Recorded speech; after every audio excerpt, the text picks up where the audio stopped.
Hallo, willkommen bei Piranha Becken TV.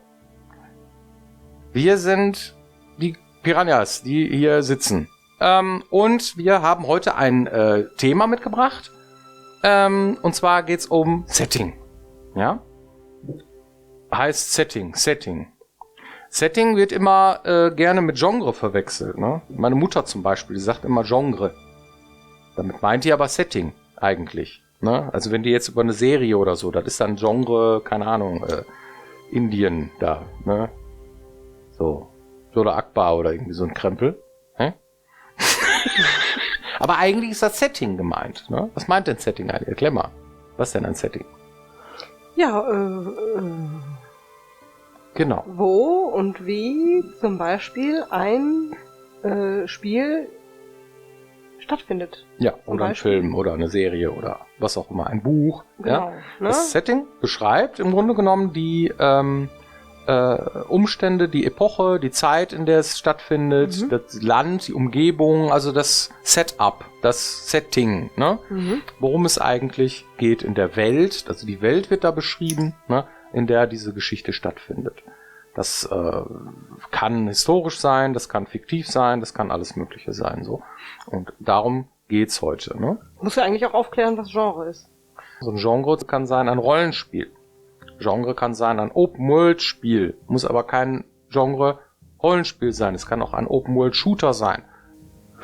Wie kann man ein Gefühl beschreiben, ohne ein Gefühl dabei zu nennen? Ja, nicht so einfach. Das ne? ist gar nicht so einfach. Ja. Ja, und dann mach's mal, ohne ein einziges englisches Wort zu benutzen. Kann ich nicht. Ich muss nicht drüber nachdenken. Ja. Ich finde das auch sehr Könnt ihr ja uns in den Chat reinschreiben, was ihr glaubt, wie man Setting am besten beschreibt. Mit welchem kurzen, knappen Wort. Ohne Google. Ohne Google, ja, genau. Okay, aber, ne? Wir haben weniger als 100 Leute gefragt, ja. Nennen uns mal deine Top 3 Settings. Und die haben Folgendes gesagt. Also ich denke auf jeden Fall Fantasy Mittelalter, immer eine gute Sache, kann man machen. Ich fand auch die Endzeitgeschichten bei Fallout 3 sehr gut, sehr atmosphärisch, sehr schick gemacht. Ich persönlich mache auch sehr gerne so Weltraum-Endzeit-Kram, Weltraum-Open-World-Kram, weil da kann man natürlich immer schön mit den verschiedenen Planeten spielen. Also ich sag mal, das ist jetzt nicht wirklich Open-World, aber sowas wie Mass Effect 2, so auf verschiedenen Planeten fliegen und jedes Mal gucken, was ist da los. Coole Sache. Postapokalyptik, Fantasy und Mittelalter. Mittelalter inspirierte Fantasy, Steinzeit und Sci-Fi. Ich mag was mit Magie, ich mag was mit Zeitreisen, wie man das auch noch immer aussehen lässt. Und ich mag was eigentlich mit Ballern. Und wie, ist egal, nur Mittelalter mit Ballern ist schwierig, obwohl Crossbow oder so. Also Open World, Horroratmosphäre mit Gore-Faktor. Ansonsten Cyberpunk kommt demnächst, hoffentlich. Ich liebe Sci-Fi, aber gerade im Open-World-Bereich hat mich kaum was, zumindest fällt mir gerade nichts ein, im Sci-Fi-Bereich wirklich gepackt. Sci-Fi. Sci-Fi ist auf jeden Fall dabei. Fantasy ist auch gut dabei. Neuzeit tatsächlich auch. Also nicht so ein guter Mix aus. Es ist zwar schon ein bisschen Sci-Fi, hat aber noch Elemente aus unserer realen Welt dazwischen. Also Endzeit ist natürlich das Höchste für mich, deswegen habe ich mich sehr auch gefreut über Elex. Endzeit finde ich super. Gefällt mir immer besser als Fantasy, aber das ist auch gleichzeitig auf dem zweiten Platz und vielleicht dann noch so ein bisschen, ja, weiß nicht, das dritte Setting, was kann man da nehmen? Was gibt's denn noch außer Endzeit und Fantasy? Vielleicht so Medieval, so Mittelalter, so wie in Kingdom Come beispielsweise, das fand ich auch sehr geil. Endzeit auf jeden Fall. Dann Parallelgalaxie ist sehr interessant für mich. Und Vergangenheit. So Römerzeit oder sowas. Fantasy. So ein bisschen postapokalyptisch mag ich auch sehr gerne. Oder halt Sci-Fi. Mittelalter Fantasy. Und eigentlich Sci-Fi. Von daher, ich denke, ich bleibe bei 2. Ja, sehr bunter Blumenstrauß, den die Leute da toll finden an der Stelle. Ja? Wir haben ja im Grunde genommen bei einer Visionsfindung von einem Spiel immer die Wahl am Anfang. Ne? Jetzt haben wir gerade mit Elex einen neuen Brand gestartet und haben da unheimlich viel reingepackt. So, ne? Und Gedanken haben wir uns da gemacht über sehr viele unterschiedliche Dinge, die man so machen kann. Ne? Was gibt's denn da?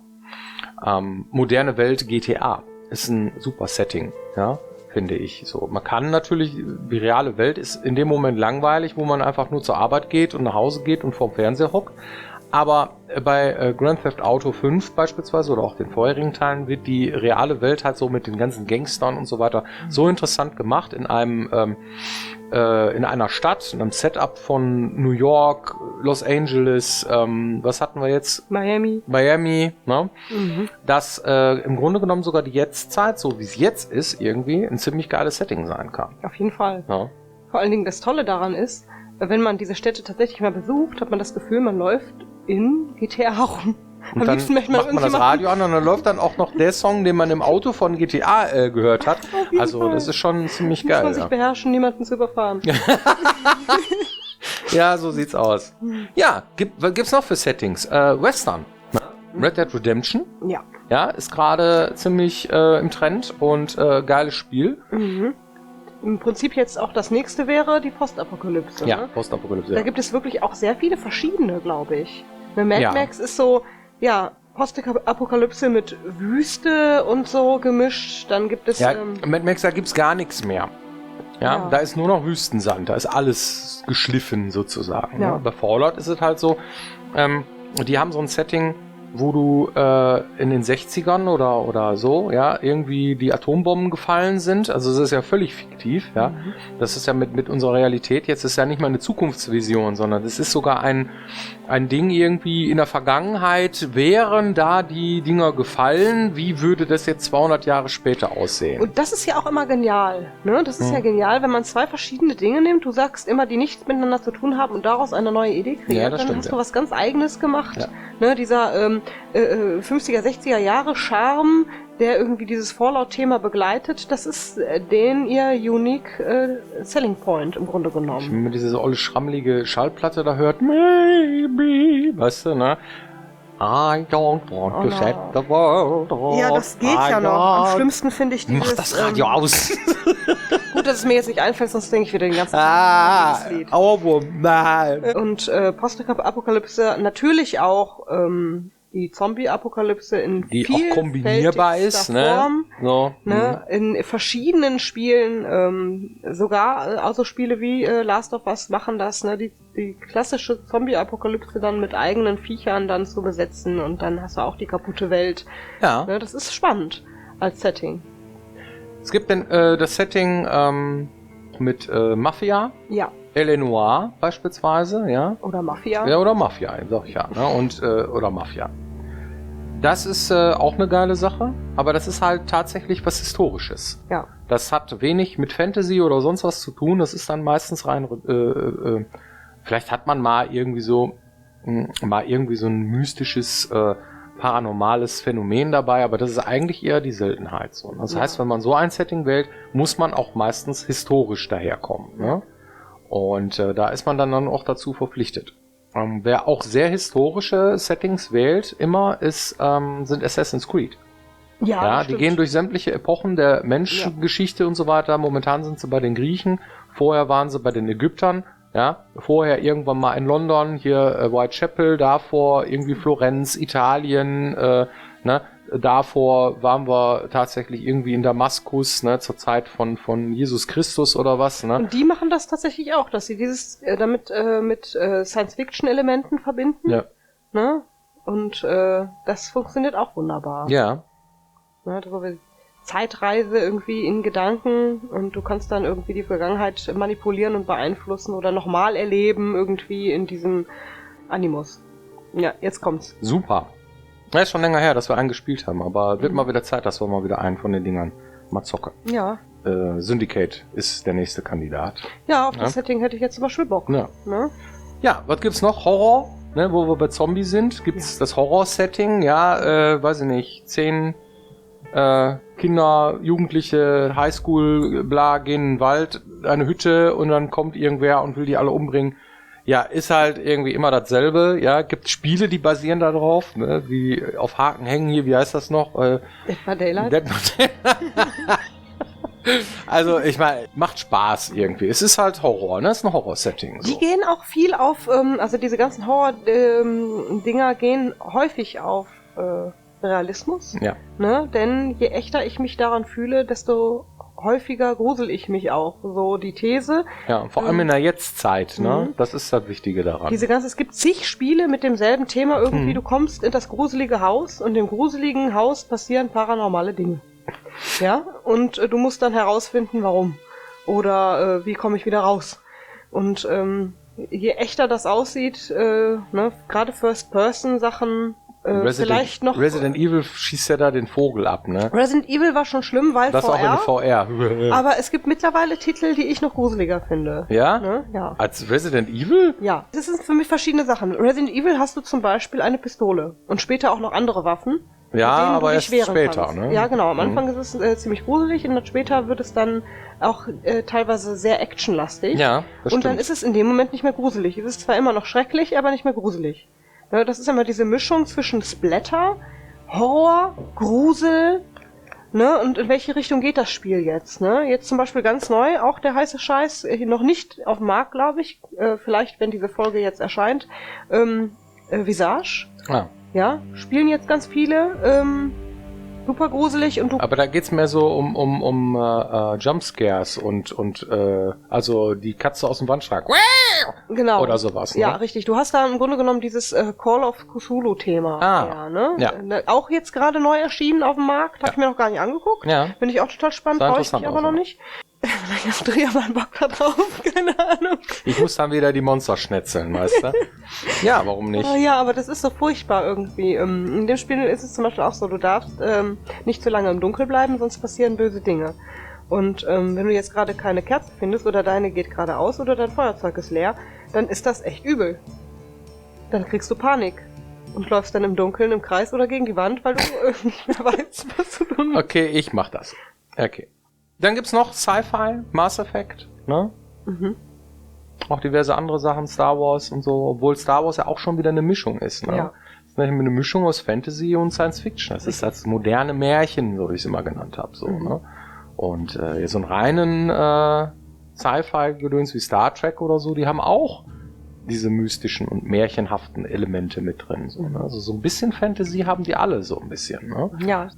Ja, und wir haben uns gedacht, warum nicht alles zusammen? Ne? Irgendwie, lass uns mal versuchen, die Dinge miteinander zu verbinden, um eine interessante, plausible Welt irgendwie aus diesem ganzen Krempel zusammenzudengeln. Und der Grundgedanke war halt Evolution, ne? Evolution des Menschen irgendwie durchzugehen, weil die Settings ja doch sehr von der zeitlichen Epoche der Menschen irgendwie geprägt wird, nicht nur der örtlichen, ja. Und mir war es halt irgendwie doch wichtig und ich fand es irgendwie cool, das mal auszuprobieren, das mal einmal irgendwie so einen komplett Rundumschlag.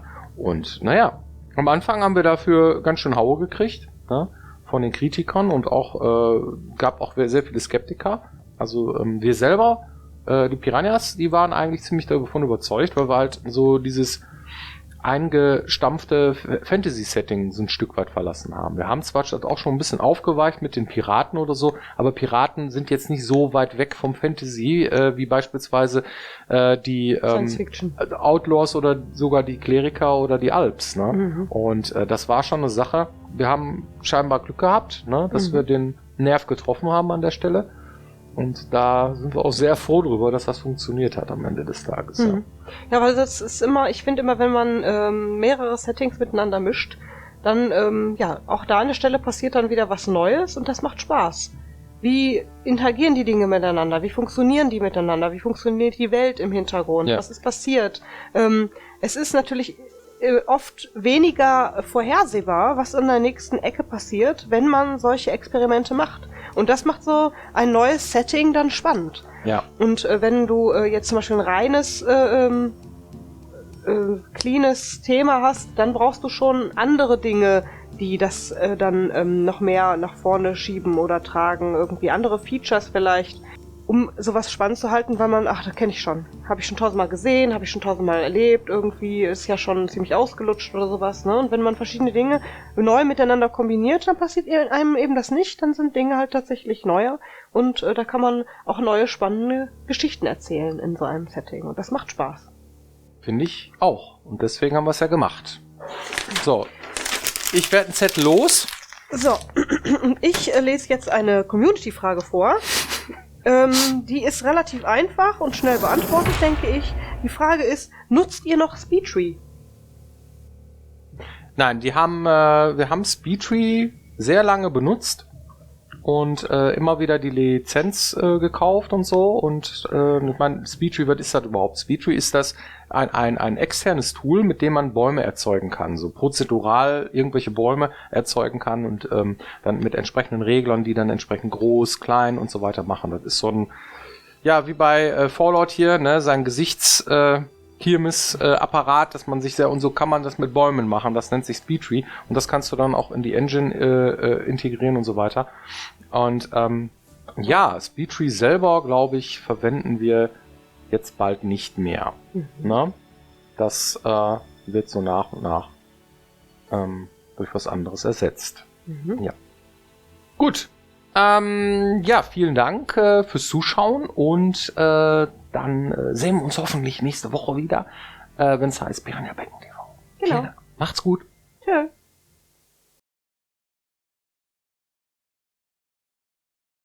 Na? Ach. Ja. Das ist ja spannend. Ich glaube, ich gehe mal bald runter in den Levelbereich und guck mal, was die so Spannendes zaubern.